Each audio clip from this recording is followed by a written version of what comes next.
নমস্কার দর্শক বন্ধুরা, ইউটিউব চ্যানেল ব্যাকপ্যাকার্স নোটবুকের আজকের এই পর্বে আপনাদের সকলকে স্বাগত।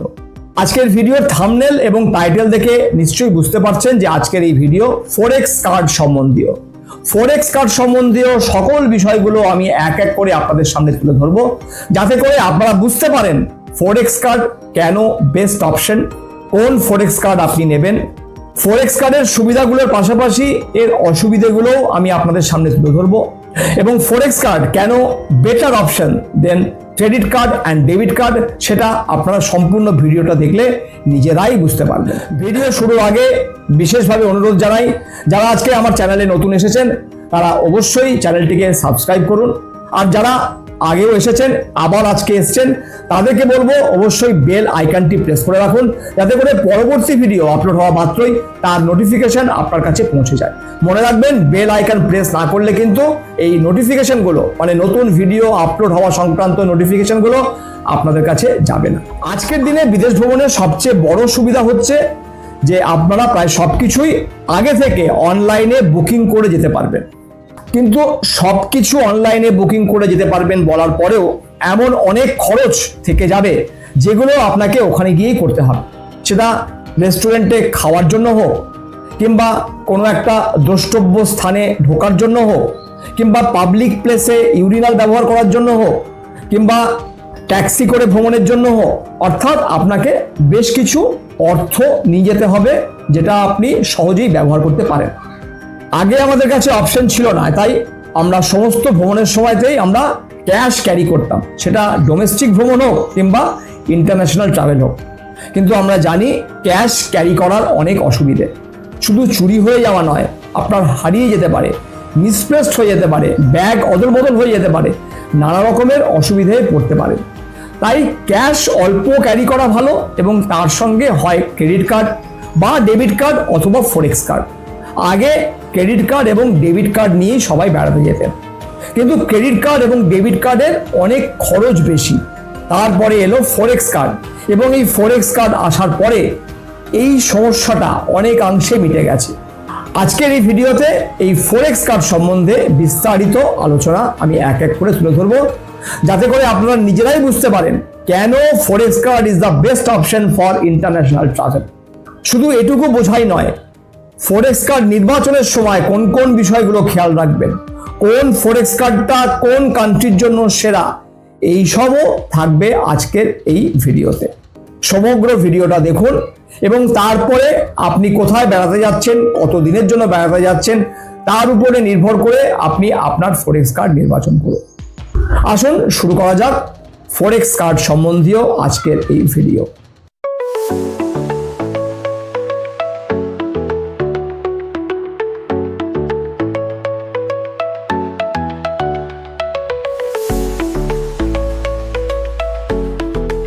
ফরেক্স কার্ড মানে হলো ফরেন এক্সচেঞ্জ কার্ড। এটি একটি প্রিপেড কার্ড, যেটি বিদেশ ভ্রমণের সময় আপনি আপনার দেশীয় মুদ্রা জমা দিয়ে বিদেশি মুদ্রা যেমন dollar, euro, pound, Swiss Frank এগুলোতে আপনি কনভার্ট করতে পারেন। এবার ফরেক্স কার্ড কিভাবে কাজ করে সেটা যদি আপনি বোঝেন তাহলে আপনার সিদ্ধান্ত নিতে সুবিধা হবে। আপনি ব্যাংক বা ফিনান্সিয়াল কোম্পানির কাছ থেকে ফরেক্স কার্ড কিনতে পারেন। অনেক ব্যাংক রয়েছে, স্টেট ব্যাংক অফ ইন্ডিয়া রয়েছে, অ্যাক্সিস ব্যাংক রয়েছে, আইসিআইসিআই ব্যাংক রয়েছে, এদের কাছ থেকে আপনি ফরেক্স কার্ড কিনতে পারবেন। সেই কার্ডে আপনি আপনার নির্দিষ্ট পরিমাণ মানে আপনি যতটা পরিমাণ টাকা নিয়ে যেতে চান সেটাকে আপনি ওই নির্দিষ্ট বিদেশি মুদ্রায় কনভার্ট করে লোড করুন। যেমন ধরুন আপনি ঠিক করলেন যে আপনি 500 ইউরো নিয়ে যাবেন, তাহলে 500 ইউরোর যদি আজকে ভ্যালুয়েশন হয় 45,000 টাকা, তাহলে আপনি ওই ফরেক্স কার্ডে 45,000 টাকা লোড করুন, এবং সেটা আজকের যে ইউরোর ভ্যালু সেই ভ্যালুতেই লোড হবে, এবং আপনি যখন ভবিষ্যতে ইউজ করবেন তখন ওই ভ্যালুটাই আপনি পাবেন।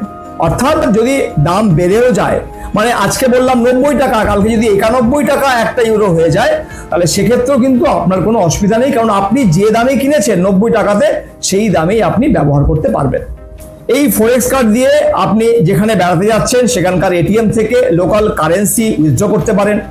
আপনি দোকানে এটাকে ব্যবহার করতে পারেন জাস্ট লাইক ক্রেডিট কার্ড এবং ডেবিট কার্ড, এবং এটি দিয়ে আপনি অনলাইন পেমেন্টও করতে পারবেন। আগে দেখে নেওয়া যাক ফরেক্স কার্ডের সুবিধা কি, তারপরে আমরা ফরেক্স কার্ডের অসুবিধাগুলো নিয়েও আলোচনা করব। সবচেয়ে বড় সুবিধা হচ্ছে যে আপনি যে রেটে আপনার ওই ফরেক্স কার্ডকে লোড করছেন, মানে যেদিনকে লোড করছেন সেদিন যা রেট থাকছে সেই রেটটাই আপনার ফিক্স হয়ে গেল। মানে আপনি যখন ব্যবহার করবেন তখন যদি টাকা ডিভ্যালুড হয়, মানে এখন আজকে হয়তো 90 টাকা 1 ইউরো, কালকে যদি ওটা বেড়ে গিয়ে 92 হয়, সেক্ষেত্রে আপনার কোনো অসুবিধা নেই। এটা সবচেয়ে বড় সুবিধা। মানে আপনি আপনার খরচ অনুযায়ী কতটা খরচ সম্ভাব্য খরচ হতে পারে সেই অনুযায়ী লোড করবেন, এবং তাতে যদি আপনার রুপি ডিভ্যালুড হয় সেক্ষেত্রেও আপনার কোনো অসুবিধা থাকছে না।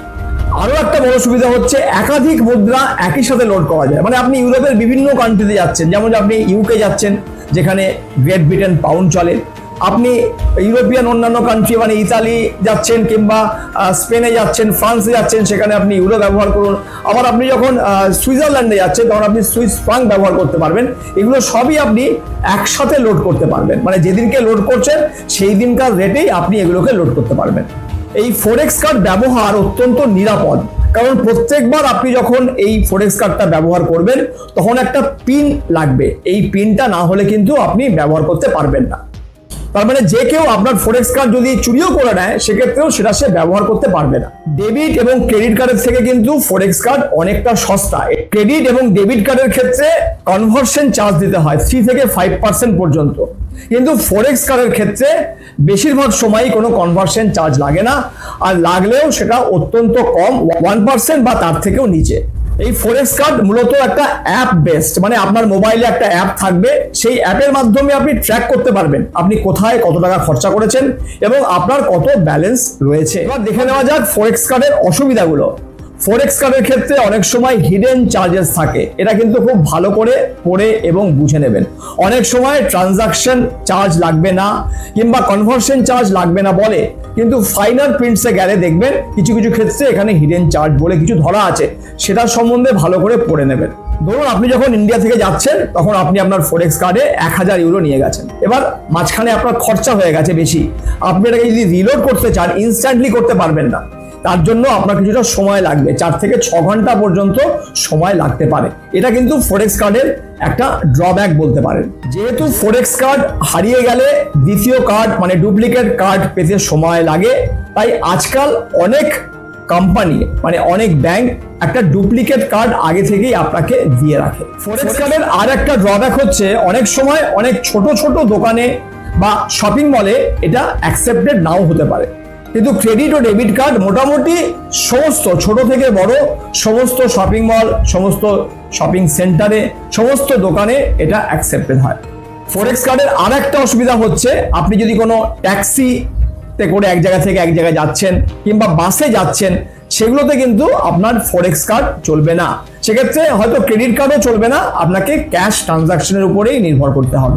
ফরেক্স কার্ডের আর একটা ড্রব্যাক হচ্ছে আপনি যখন দেশে ফিরে আসছেন এবং ফিরে এসে আপনার যে লোড করা অ্যামাউন্ট যেটা আপনি ফরেক্স কার্ডে লোড করেছিলেন তার মধ্যে যেটা বেঁচে গেছে সেটা যদি আপনি আপনার অ্যাকাউন্টে ট্রান্সফার করতে চান তাহলে আপনাকে বেশ কিছু পেপার ওয়ার্কসের সম্মুখীন হতে হয় এবং তার জন্য একটা আলাদা করে চার্জ দিতে হতে পারে।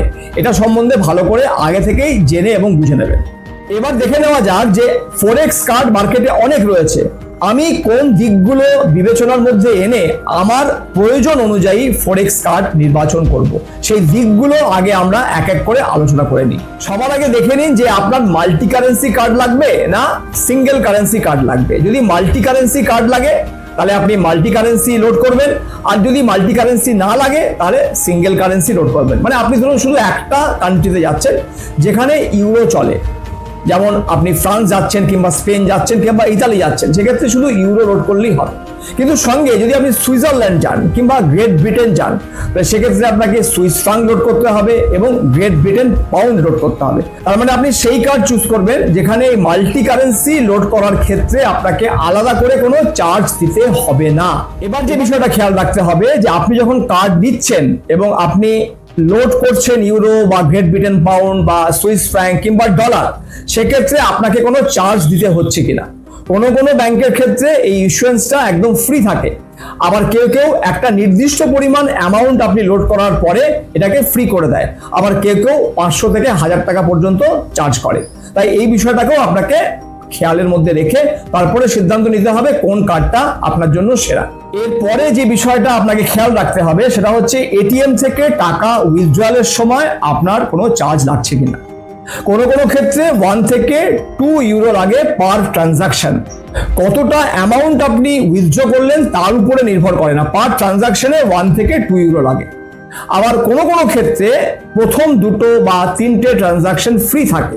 অর্থাৎ এই বিষয়টাকেও আপনাকে খেয়ালে রেখে, আপনাকে বিবেচনার মধ্যে রেখে সিদ্ধান্ত নিতে হবে কোন ফরেক্স কার্ডটা আপনার জন্য সবচেয়ে সেরা। বিদেশে যদি এই কার্ডজনিত কোনো রকমের সমস্যায় পড়েন, মানে আপনার কার্ড চুরি হয়ে যায়, সেটাকে ব্লক করার ক্ষেত্রে সেই সুবিধা আপনি কাস্টমার কেয়ারের কাছ থেকে পাবেন কিনা বিদেশে বসে, সেটাকে আপনাকে বুঝে নিতে হবে। এছাড়া দেশে ফিরে এসে আপনি যদি কার্ডটাকে অফলোড করতে চান, মানে যে অ্যামাউন্ট আপনার ওই কার্ডে লোড করা রয়েছে সেটা যে কোনো কারেন্সিতেই হোক না কেন, সেটাকে যদি আপনি আবার পুনরায় টাকাতে কনভার্ট করতে চান, সেই প্রক্রিয়াটা জটিল না সহজ সেটাকেও আপনাকে বুঝে নিতে হবে, এবং এর জন্য কোনো চার্জ লাগবে কিনা সেটাও আপনাকে বুঝে নিতে হবে। কার্ড নির্বাচনের ক্ষেত্রে দেখে নেবেন যে আপনার এই কার্ডটা মোবাইল বেসড অ্যাপ দিয়ে আপনি ট্র্যাক করতে পারছেন কিনা, মানে কত টাকা খরচা করেছেন, কত টাকা ব্যালেন্স আছে, সেই বিষয়টা আপনি ট্র্যাক করতে পারছেন কিনা সেটাও দেখে নেবেন যখন আপনি ফরেক্স কার্ড নির্বাচন করবেন। কোনো ইন্টার কনভার্সন চার্জ আছে কিনা, কোনো হিডেন চার্জ আছে কিনা সেটা ভালো করে বুঝে নিয়ে তারপরে আপনি আপনার ফরেক্স কার্ড নির্বাচন করবেন। যে ফরেক্স কার্ডটা নিচ্ছেন সেটা আপনি যে দেশে যাচ্ছেন সেখানে সমস্ত জায়গায় কাজ করবে কিনা সেটাও ভালো করে জেনে নেবেন। আর একটা গুরুত্বপূর্ণ বিষয় যেটা কার্ড নির্বাচনের আগে আপনাকে বুঝে নিতে হবে, যে অনেক সময় অনেক ট্রানজাকশন ওটিপি নির্ভর হবে এই ফরেক্স কার্ডের ক্ষেত্রে। সেক্ষেত্রে আপনার মোবাইলে ওই ওটিপি বিদেশে থাকাকালীন যাবে কিনা সেটাও ভালো করে আপনি বুঝে নেবেন, কারণ ওটিপি নির্ভর ট্রানজাকশন কিন্তু বিদেশে যখন আপনি থাকবেন তখন কাজ নাও করতে পারে, বিশেষ করে যদি আপনি বিদেশে গিয়ে ওখানকার কোনো লোকাল সিম নিয়ে থাকেন সেক্ষেত্রে। সেই বিষয়টা সম্বন্ধেও আপনি অবশ্যই সচেতন থাকুন এবং এটাকে ভালো করে জেনে নিয়ে ফরেক্স কার্ড নেওয়ার আগে তারপরে সিদ্ধান্ত নিন এই ফরেক্স কার্ডটা আমি নেব না এই ফরেক্স কার্ডটা নেব না। অনেক ফরেক্স কার্ডে লয়্যালটি বেনিফিট থাকে, ডিসকাউন্ট থাকে, ইন্টারন্যাশনাল লাউঞ্জ ব্যবহার করার এয়ারপোর্টের সুবিধা থাকে, সেগুলোকেও জেনে নিন। যেখানে আপনি বেশি সুবিধা পাবেন স্বাভাবিকভাবে আপনি সেই ফরেক্স কার্ডটা নেবেন। কিন্তু এই বেশি সুবিধা পেতে গিয়ে যেন ট্রানজাকশন ফি বাবদ কিংবা অন্যান্য হিডেন চার্জ বাবদ আপনাকে টাকা দিতে না হয় সেটাকেও আপনাকে খেয়াল রাখতে হবে। আমি আমার রিসার্চ ওয়ার্কের উপর নির্ভর করে আপনাদেরকে 3টে ফরেক্স কার্ডের নাম এক এক করে বলবো, যেগুলো আমেরিকা ভ্রমণার্থীদের জন্য বেস্ট অপশন এই মুহূর্তে। এখানে কিন্তু এটা বলে রাখা ভালো যে আমি কিন্তু কোনোভাবেই এদের কোনো প্রচার করছি না। প্রথম যে কার্ডটার কথা বলতে হয় সেটা হচ্ছে নিও গ্লোবাল কার্ড বা SBM ব্যাংক। আমি বললাম বলেই এটা সেরা এমন নয়, নেওয়ার আগে আপনিও ভালো করে যাচাই করে নেবেন। দ্বিতীয় best option for a forex card হচ্ছে বুক মাই ফরেক্স। এটা অ্যাক্সিস ব্যাংকের একটা মাল্টি কারেন্সি কার্ড। আর তৃতীয় অপশন হতে পারে HDFC ফরেক্স প্লাস কার্ড। এই 3টে কার্ডের কথা আমি বললাম, মানে এই 3টে কার্ডই আপনাকে নিতে হবে এমনটা কিন্তু একদমই নয়।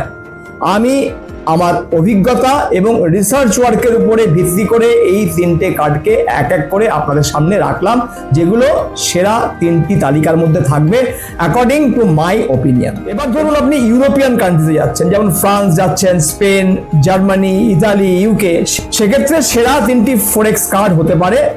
1 নম্বরে থাকবে অবশ্যই সেই নিও গ্লোবাল কার্ড, যেটা আমি আমেরিকান ভ্রমণার্থীদের জন্য বলেছি যেটা সেরা অপশন।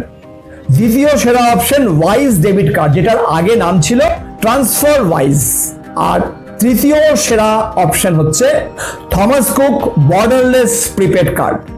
এই 3টে কার্ড যদি আপনি ইউরোপের বিভিন্ন কান্ট্রিতে বেড়াতে যাচ্ছেন সেক্ষেত্রে আপনার ক্ষেত্রে সেরা অপশন হতে পারে। কিন্তু আবারও বলছি, নেওয়ার আগে আপনি নিজে ভালো করে গবেষণা করে তারপরেই এর মধ্যে থেকে একটা কার্ডকে নির্বাচন করুন। আমার কথার উপরে শুধুমাত্র ভিত্তি করে করবেন না, এটা আমি আমার অভিজ্ঞতা এবং আমার রিসার্চ ওয়ার্কের উপরে ভিত্তি করে আপনাদের সামনে রাখলাম।